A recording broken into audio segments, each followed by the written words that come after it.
Bonjour à tous et merci Astrid d'être ici. C'est Alors, c'est un autre témoignage que tu vas nous faire. Astrid, je l'ai connue grâce à, disons, à la formation de expert de Ludovic Leroux sur le nerf vague, la théorie polyvagale, etc. Astrid, disons, elle a été une cobaye pour la formation, donc mais avec des résultats. Bon, donc c'est bien. Et je vais demander tout de suite donc à Astrid de se présenter, de dire ce qu'elle fait, etc. Et puis on retrouvera aussi ces liens aussi. Vous aimez ce qu'elle fait, vous avez besoin d'elle aussi. Eh ben, vous pourrez la contacter. Voilà, Astrid, vas-y. Merci Béatrice. Du coup, je suis Astrid, oui. J'aide les enfants qui sont anxieux et stressés. Je les aide grâce à une approche qui est corporelle. J'accompagne les familles soit à mon cabinet qui est à Marche Prime en Gironde, en France, entre Bordeaux et Arcachon. J'utilise plusieurs outils qui vont utiliser des approches corporelles, un peu comme de l'ostéopathie, puis l'intégration des réflexes archaïques. Et après, j'aide aussi certaines familles à distance avec un programme en ligne pour, pas pour aider les enfants directement, mais pour aider les parents à aider leurs enfants en leur proposant certaines des techniques de massage et bercement que je vais utiliser au cabinet. Comme ça, ils les intègrent chez eux et déjà, ils commencent à aider leurs enfants à mieux vivre leur stress, leur anxiété, les émotions qui explosent dans tous les sens. Et Mhm. des trucs comme ça. C'est intéressant, c'est bien ça. Il faut des gens comme toi, on en a besoin. Ah oui. Alors, avant de commencer ce coaching cobaye, disons comme ça avec moi, quelle était ta situation et ton ressenti? Ma situation était que mes séances, mes rendez-vous au cabinet, tout ça, ça se passe bien. Je suis contente. Je me sens globalement sécure et bien avec ce que je fais, avec les différentes réactions que j'ai en face de moi, parce que c'est vrai que des fois, il y a des enfants qui me parlent pas, des fois, il y a des enfants qui explosent. Je sais, donc ça, je me sentais suffisamment bien en sécurité pour arriver à gérer ces difficultés-là. Par contre, c'était tout le pendant de ce qu'est être un thérapeute. On est entrepreneur aussi, donc bah, il faut gérer le chiffre d'affaires, la compta, et puis bah, moi, mon chiffre d'affaires, ça me stressait, ou quand j'ai des familles qui m'appellent et qui prennent rendez-vous, je demande à ce que le règlement de l'accompagnement il soit fait en amont, ça finalise la réservation, ça m'empêche, ça m'évite d'avoir des situations comme avant où les gens prennent rendez-vous et puis viennent pas, et moi je suis là, bah, il y a personne. Certaines familles, elles oublient, ils prennent rendez-vous, puis après, ils oublient de faire le règlement. Et moi, je peux pas savoir s'ils ont décidé de changer d'avis ou si et ils ont juste laissé filer le temps, ils n'ont pas réservé, mais ils ont l'intention de le faire. Et donc d'aller chercher ces clients-là en leur disant, bah, vous n'avez pas réservé, est-ce que vous voulez le faire ou pas? Donc finalement, demander de l'argent ou voir le chiffre d'affaires qui n'était pas forcément à la hauteur de ce que j'aimerais, ou enfin de ce que j'aimerais pour pouvoir me payer le minimum qui me paraît nécessaire. Tout ça, ça pouvait amener pour moi du stress. Merci de partager ça. Alors, qu'est-ce que tu espérais en tirer avec ce parcours avec moi, même si on n'avait pas d'attente, disons, Oui, il parce n'y a que pas d'attente disons, pour un coach en cobaye, donc ça peut te permettre de t'entraîner, mais bon, moi j'ai pas eu l'impression que tu t'entraînais, j'ai l'impression que tu savais faire. Parce que c'est surprenant parce qu'on se rend pas compte petit à petit, et puis en final on regarde et on dit ben si quand même, parce que là j'ai eu telle personne au téléphone, pas de souci sur l'annonce du tarif, ou la personne qui réserve directement, ou de sentir que bon, bah, on arrive à 3 jours de la fin du mois et puis j'ai pas le chiffre d'affaires que minimum dont j'ai besoin, et puis ben, je me stresse pas, et puis le dernier jour du mois, je trouve qu'il y a 3 personnes qui valident et finalement j'obtiens tout ce qu'il me faut. Et de voir cette sérénité-là qui s'était installée, je me dis, mais en fait, bah, merci Béatrice, quoi, ça a fonctionné. Donc moi, ce que j'attendais, c'était ça, cette plus de fluidité sur les discussions avec les gens pour amener la tarification que j'utilise et qui me paraît juste pour moi, sans la remettre en question. Donc me sentir ok avec ça, me sentir plus sereine face à mon chiffre d'affaires chaque mois, et puis même quand il y a des mois un peu plus complexes et tout ça, plus de sécurité là, et ça a bien progressé. et quels ont été les moments clés ou les prises de conscience les plus fortes pendant le coaching? Ça a été assez surprenant dans le sens où j'avais acheté un livre, ça me fait penser à ça, ta question, j'avais acheté un livre plusieurs mois avant qui évoquait les jumeaux qu'on peut avoir in utero, par exemple. Je savais que j'étais concernée par la question, je pensais avoir fait mon travail. Et donc ce livre, je l'avais pas lu. Et puis on avait à peine commencé le coaching qu'en fait, je l'ai attrapé, j'ai eu envie de le lire. Et puis dans certains des coachings qu'on a fait, il y a eu des ressentis corporels que j'ai eu, que j'ai pas analysé parce que bon, je les ai juste ressentis. Et puis après, je continue mon livre et genre 2, 3 jours après, je me dis, mais là, ce qui est décrit, le fait de se sentir tracté par le bas, et c'est ce que j'ai vécu il y a 3 jours dans le coaching avec Béatrice. Et donc, on est parti d'une insécurité, certes, mais sur un sujet d'argent ou quoi. Et je me suis retrouvée à aller faire travailler d'autres insécurités involontairement, mais qui devaient être liées.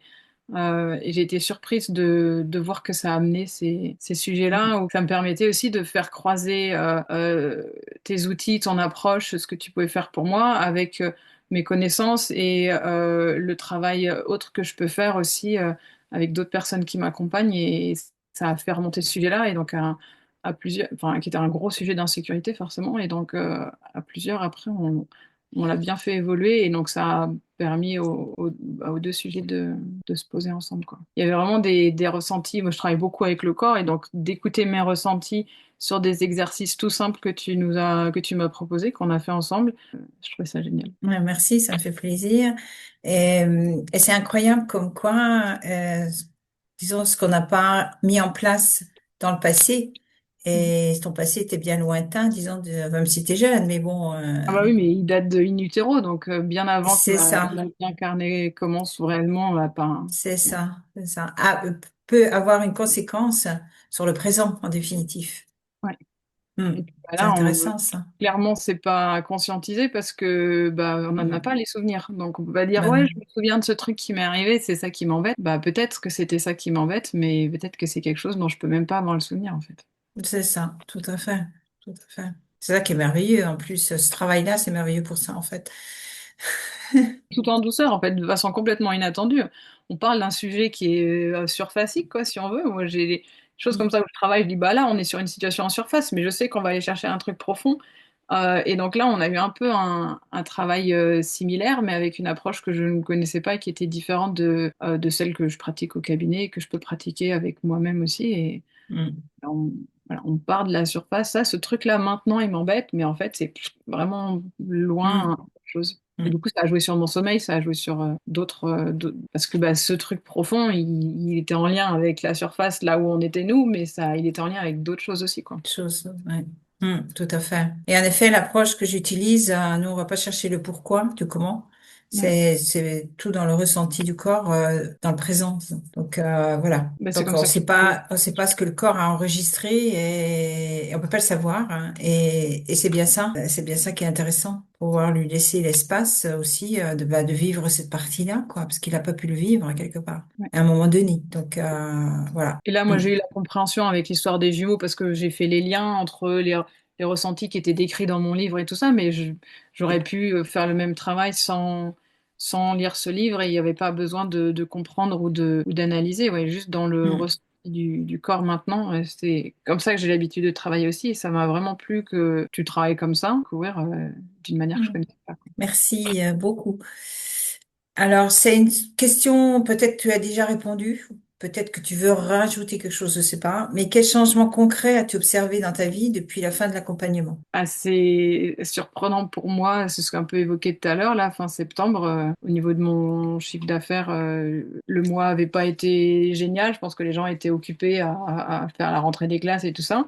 Et puis ça s'est réveillé, mais vraiment sur la toute fin du mois, il manquait pas grand-chose. Et hop, il y a trois familles qui ont validé les accompagnements dont on avait discuté dans les derniers jours. Et donc, voilà. Et à côté de ça, ben, je me sentais tranquille en fait. J'étais pas stressée. Bon, ben, il y avait une espèce de, comme si j'étais en train de, enfin, pas de planer dans le sens je suis déconnectée ou quoi, mais plus de surfer tranquille sans me poser de questions, à voir que la situation n'était pas idéale, mais avoir confiance. Voilà, c'était vraiment de cette confiance que ça va aller. Et Mm, c'était chouette à ressentir, et en même temps vraiment différent, pas perturbant, mais c'était une sensation nouvelle que j'ai pu mm, observer et puis, bah, comprendre par rapport au travail qu'on avait fait. Et donc bah, quand j'ai parce que c'est pas magique, ça résout pas tout dans l'instant, et hop, c'est bisounours. Donc il y a des moments où hop, il y a un pic de stress qui revient ou quoi. Là sur le mois d'octobre par exemple, ben je repense à comment je me suis sentie à la fin du mois de septembre, et je me dis,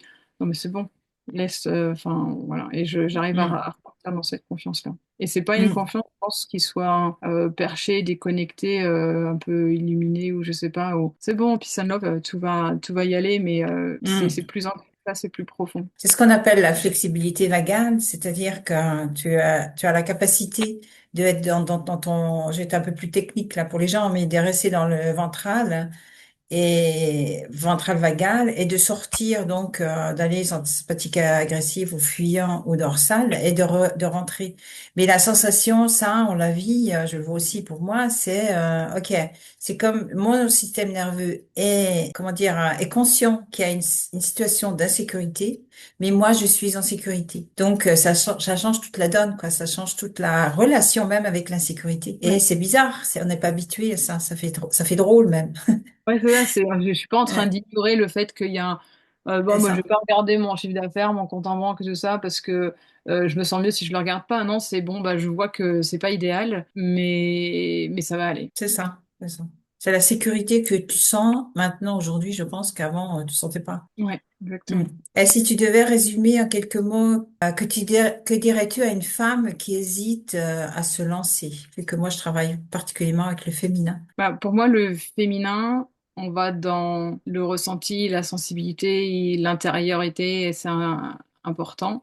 Et comme là, toi, tu travailles avec des outils qui sont de ressenti, qui sont pas mentaux, on n'est pas là dans la compréhension, on est vraiment qu'est-ce qui se passe là dans mon corps et cette reconnexion au corps. On en a besoin, je pense, pour se reconnecter à son féminin. C'est un travail que moi, que je suis amenée à faire en parallèle. Donc c'était amusant que ce soit toi qui me coach et qu'en final on ne parle pas de ce sujet-là du tout, mais finalement c'est un Mm. sujet que je fais travailler en parallèle aussi, avec un féminin très blessé, mais qui a besoin, voilà, et tout mon retour au corps que j'ai été amenée à faire, avec lequel je travaille, mais qui me fait du bien moi, que j'ai besoin de faire pour moi-même, bah, je le retrouve dans les outils que tu utilises et c'est primordial en fait. Parce que du coup, enfin, je sais pas, même si je parle de mon cycle ou autre, bah, j'arrive à ressentir. Je peux dire avec certitude les jours où mes règles vont arriver, ou si je suis en train d'ovuler, ou parce qu'il y a ce ressenti fin dans le corps qui s'installe aussi, parce que quand on utilise des outils qui nous reconnectent à notre corps, bah, c'est pas juste pendant l'exercice de coaching qu'on y est. À force d'en faire, c'est tout le temps que tu y es connecté. Donc, quel serait le conseil que tu donnerais à cette femme qui hésite de Pas faire un hésiter. coaching? Hein? Comment? Pas hésiter. Je veux dire, si elle sent qu'elle a besoin de se reconnecter à son féminin et à son corps, Mm. elle est au bon endroit pour le faire parce que de passer par le ressenti, et puis en plus, ça va chercher profond sans forcément avoir besoin de comprendre, donc, ou de repasser par du vécu difficile, par exemple, s'il y a eu des maltraitances, des violences ou quoi, t'es pas obligé de te remettre le nez dedans en disant, bon, allez, j'ouvre mon sac de caca, je mets le nez dedans parce qu'il faut s'y confronter. C'est, bah non, en fait, ce sac-là, comment est-ce qu'il m'influence dans mon quotidien maintenant? Et ces situations de surface, elles vont suffire à aller chercher le ressenti profond qu'elle a besoin de libérer, je pense. Mm. Mm. Tout C'est à fait une bonne ça, oui. approche. De toute façon, le corps, s'il n'est pas prêt, il te laisse pas passer. Donc, nous aussi, Oui. le corps. Voilà, il va ouvrir Et que ce qui est c'est ça. ce qui est là au bon moment, quoi. Mm. Tout à Donc, fait, tout à fait. Donc on peut, enfin moi je fais confiance entièrement à mon corps, que ce soit dans ma vie tous les jours, même dans le magasin. Je lui dis, je lui pose des questions, hop, je sens que c'est oui, je sens que c'est non, savoir j'achète ça ou j'achète ça. C'est des outils qui sont précieux de savoir se connecter comme ça à son corps et pour arriver à le faire et après l'utiliser tout le temps dans sa vie professionnelle, personnelle, Mm. familiale, tout le temps. Bah, ça commence par l'expérimenter et donc des coachings comme le tien. C'est une première approche ou une approche complémentaire si la personne a déjà fait autre chose. On va aller plus loin, se connaître plus, comprendre comment notre corps il fonctionne, l'écouter plus. Et donc, c'est le conseil, c'est de y aller, quoi, de se faire Mm. confiance, de ne pas avoir peur de ce que notre corps va dire, parce qu'il dira que ce qui nous amène de la sécurité, rien de plus. Et si tu avais un dernier mot de la fin, une chose que tu n'as pas dite, que tu aimerais dire, je sais pas. Je sais pas, j'ai dit beaucoup de choses et je garde en tête l'outil là de la pendulation qu'on a fait et les Mhm. sensations et je sais que si j'en ressens le besoin, ben, je pourrais te recontacter en disant là, il y a un truc, je sais pas, j'ai besoin de de cet outil pour aller le chercher parce que toute seule, j'y arrive pas, par exemple. Mais mon corps, il saura me le faire savoir. Eh bien, c'est super, Astrid. Je pense qu'on peut arrêter ici. Et puis, merci encore de ta disponibilité, de ton témoignage. Cette belle, un visage vraiment ouvert et relaxé. Ça me donne envie de, de faire des coachings. Allez, je plaisante. Vas-y, pense à toi aussi, hein. Merci beaucoup, ça m'a beaucoup aidé. Donc, merci beaucoup. Merci. À bientôt.